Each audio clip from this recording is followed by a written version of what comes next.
Agora, no Jornal da Cruzeiro, Direito, Jurisprudência, Legislação, o universo jurídico no seu rádio. Espaço OAB Sorocaba. Como acontece todas as quintas, o Espaço OAB Sorocaba, hoje com o advogado Fábio Haddad. Bom dia, doutor. Bom dia, Fábio. Bom dia, Pedro. Bom dia, ouvintes da Rádio Cruzeiro. Doutor Fábio Haddad, para iniciar aqui a nossa entrevista, só quero uma rápida curiosidade colocar, até porque o doutor Fábio Haddad foi juiz do extinto Tribunal de Justiça Desportiva aqui da cidade de Sorocaba, e todo ouvinte, claro, acompanhou o caso do massagista goleiro. Pois é, o massagista que, para evitar a derrota do Aparecidense, entrou no minuto final. Ele não fez uma, ele fez duas defesas no gol que seria o gol da classificação do Tupi nas divisões de baixo do Campeonato Brasileiro. E o juiz cumpriu a regra.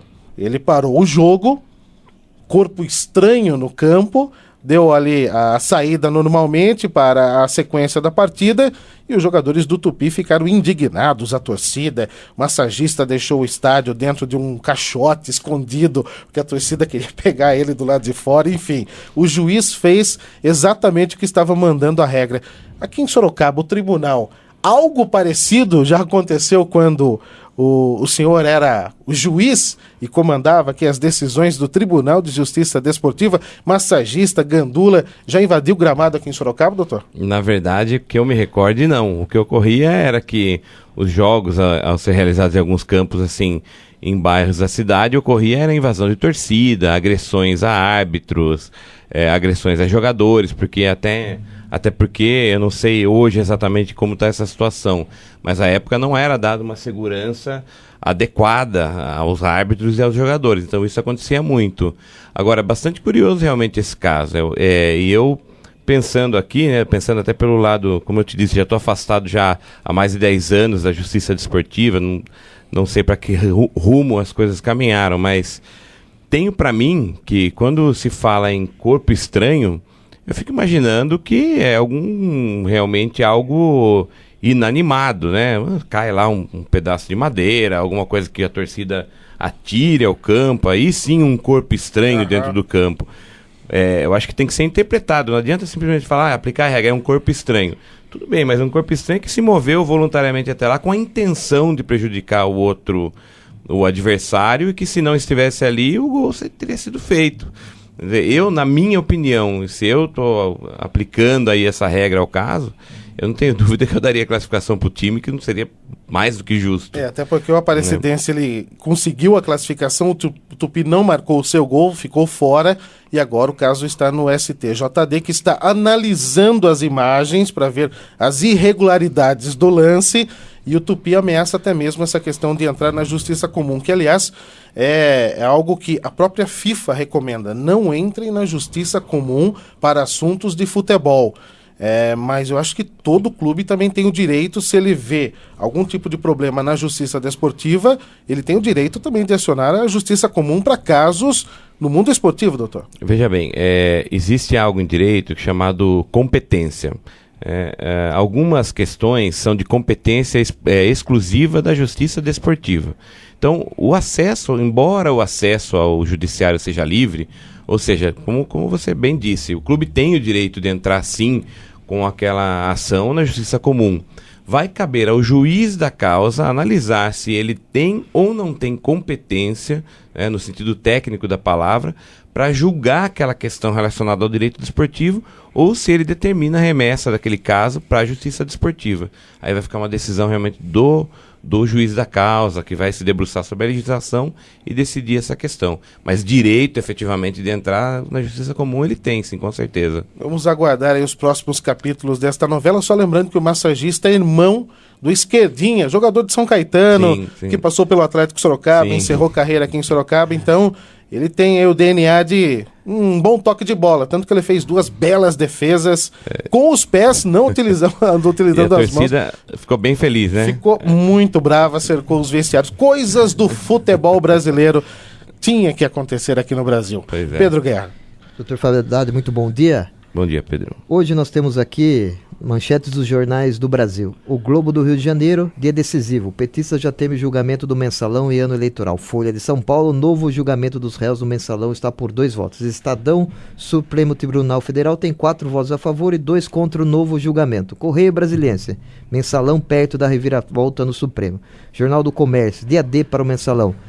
Cai em descrédito um julgamento desse, de repente, uma reviravolta assim, de uma hora para outra, um novo julgamento do Mensalão. Todo mundo esperando aí que agora fosse decisivo aí, que iam ser condenados, ou alguma mudança apenas na condenação dos anos da condenação, e agora um novo julgamento. Como que se explica isso na linguagem jurídica? O que isso pode acarretar?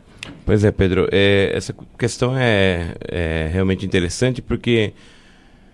Veja, para o leigo que está analisando essa questão do julgamento de fora, que não tem conhecimento da legislação, isso efetivamente soa como vai acabar em pizza, né? O nosso famoso vai acabar em pizza, é o que todo mundo começa a efetivamente pensar.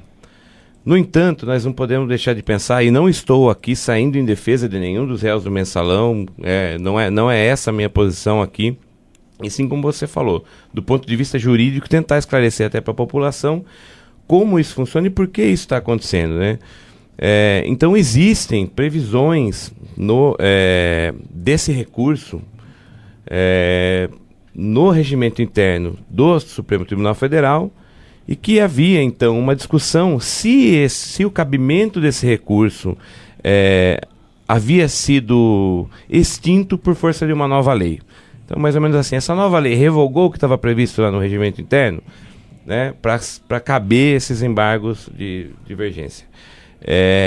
E o entendimento que tem prevalecido e que me parece que já estava sendo apontado nesse sentido, é que não, é que essa nova lei não revogou aquilo que estava previsto no regimento interno. Então, diante disso, tecnicamente falando, os ministros estão seguindo uma questão correta, digamos assim, do ponto de vista técnico. Isso soa estranho para o leigo, com certeza, porque dá a impressão vai ser um novo julgamento, agora com novos ministros, né, que podem ter outro tipo de pensamento. Então, óbvio, eu não acredito, né, particularmente agora falando, não acredito que haja uma reviravolta a ponto de se anular o julgamento, de se extirpar a pena, nada disso. O que eu acredito é que, obviamente, que os advogados, que são excelentes advogados, fazendo uso desses recursos, que veja, a culpa não é dos advogados, eu não estou aqui, obviamente, defendendo a minha classe, mas a lei permite isso. Então os advogados, que são excelentes, vão fazer uso disso. Como eu disse, Pedro, sua pergunta foi no sentido se eu acredito que isso cai em descrédito. Eu não acredito que seja, eu que sou técnico, não acredito num descrédito, e sim numa aplicação de um determinado entendimento. Eu olho isso com um olhar mais frio, né, com um olhar de advogado, com um olhar técnico. Agora, se fosse para olhar, obviamente, com o olhar do leigo, eu estaria já totalmente desacreditado dessa questão. A questão são as leis, né, que existem no Brasil. Muito se comenta, fulano cumpriu 1/3 da pena e já está livre. Mas se a lei propõe que o advogado faça esse pedido e coloque o seu cliente livre, sim. Todo mundo quer ficar livre. Sem dúvida. O advogado, ele faz uso do que está ali à disposição dele na legislação. Eu falo, os advogados não inventam a lei. Eles interpretam a lei e fazem uso. E quem vai dizer se tem direito ou não, numa instância final, é o próprio Poder Judiciário. Advogado Fábio Haddad participa conosco desta edição do Jornal da Cruzeiro, o Espaço OAB Sorocaba. Só para encerrarmos aqui o nosso Espaço OAB na manhã desta quinta-feira, doutor, já discutimos muito aqui, aliás, falamos bastante sobre a questão da época da popularmente conhecida PEC das domésticas. No início da semana, na semana passada também nós tivemos uma manchete sobre o assunto, que é uma PEC, uma decisão e as regras que foram considerado um verdadeiro desastre, que não levou a lugar nenhum, enfim. Já é possível fazer uma análise do que realmente melhorou, piorou ou nada aconteceu? Até quando estava vindo para cá, eu pensei, falei, eu preciso até sugerir ao pessoal da Cruzeiro que tente fazer um levantamento nesse sentido, porque a sensação que se tem é de que muito barulho foi feito à época, né? Vai acabar com o emprego das domésticas, vai acabar com a mão de obra, isso vai majorar, o empregador doméstico não vai mais ter condições. E o que se vê efetivamente, não se ouve falar de absolutamente nada. Eu lembro de ter falado à época, a minha postura pessoal é de não acreditar que isso vá criar algum tipo de desemprego no setor ou vai aumentar a informalidade. E me parece que é isso que vem acontecendo. Até o presente momento, eu não tenho acompanhado o aumento em número de demanda trabalhista, não tenho efetivamente dados aqui, se algum ouvinte tiver e puder colaborar, né, é sempre bem-vindo. Mas, efetivamente, Fábio e Pedro, eu não tenho conhecimento de nada, e pela leitura que a gente faz, é como você colocou aqui, é do nada ao lugar nenhum. Efetivamente, nada aconteceu. Pelo menos essa é a análise que alguns especialistas já estão realizando, depois de analisar alguns números nas principais capitais do país. E do ponto de vista jurídico também, não se vê nenhuma alteração, os comentários que se ouve também, nada significativo mudou. E eu sei que nosso tempo está curto, eu queria só comentar a respeito da questão da aprovação pelo governador do Rio de Janeiro da lei que obriga, que vai prender os manifestantes que estiverem usando máscaras e que querem e também agendem previamente as manifestações, né? Para mim, particularmente, isso aí para mim é uma lei teratológica, uma lei que sem precedentes, que foi aprovada, aliás, em tempo recorde, né? Então é algo que eu manifesto aqui a minha indignação com relação a isso. É um comentário apenas. E no carnaval vai ficar proibido, então? Não, no carnaval já consta na lei que em eventos culturais é permitido. Então tá bom. Doutor Fábio, mais uma vez obrigado pela presença aqui nos estúdios da Cruzeiro FM. Leve um abraço a toda a diretoria da OAB Sorocaba. Muito obrigado, um abraço a todos os advogados, advogadas e a toda a comunidade jurídica de Sorocaba e região. Lembrando que esta meia hora do Jornal da Cruzeiro tem um apoio cultural de Desafio Objetivo Sorocaba. Concorra a bolsas de estudo de até 100%. Inscreva-se objetivosorocaba.com.br. Você ouviu no Jornal da Cruzeiro. Espaço OAB Sorocaba. O universo jurídico no seu rádio.